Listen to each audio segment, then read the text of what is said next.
Oh man, it can be so amazing, so enlivening, and so frustrating when there's epic surf and you just can't dial it in. You ever heard them say, you should have been here yesterday? Well, I'm having that experience right now. I'm at one of my favorite places to surf and kite, and luckily it's just totally gorgeous. Look at that sunset.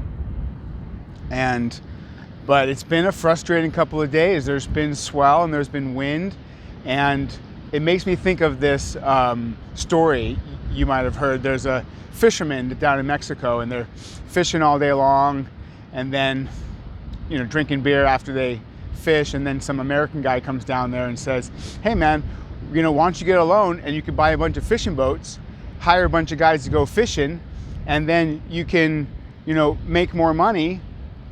And the guy says, "Well, why do I want to do that?" He says, "Well, so at the end of the day, you could kick back and have a beer and not have to do the fishing."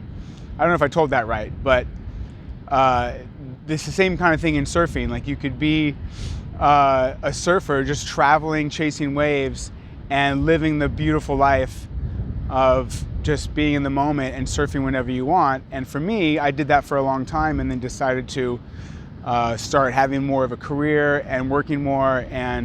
And then I think about, well, why? What is it that I'm really wanting in my life? And one of my favorite things to do is surf, kite surf on waves, any kind of interaction with waves, kayaks, longboards, shortboards.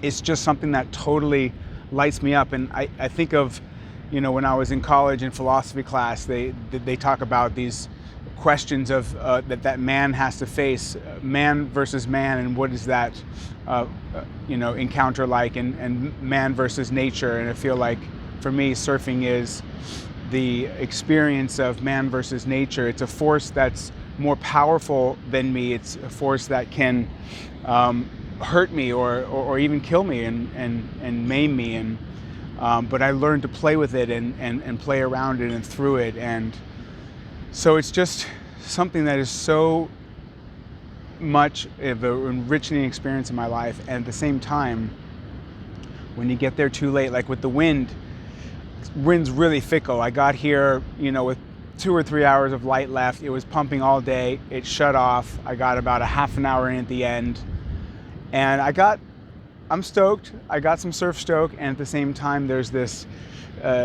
taste or this craving in me for more, for I didn't quite get the full adrenaline hit, the full bliss hit that I really love to get. And I've traveled, an hour to get here today. I've got an hour drive back to where I'm staying, and I spent, a couple days ago, I came out here, a couple hour drive, and it's a big commitment that I make for this, and I really want it. I really want to get that stoke. And so one of the lessons of the ocean, one of the lessons of man versus nature is patience, perseverance, and immediacy, I would say. Like, I could have come out an hour or two earlier. There were some things I was taking care of, and I assumed the wind was going to blow all day, and it didn't.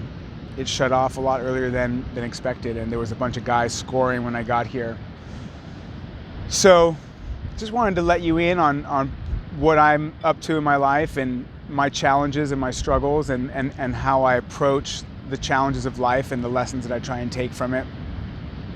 And so my question for you is, where's something in your life that is challenging you around patience, around perseverance, where you didn't jump on it right when you needed to, being ready?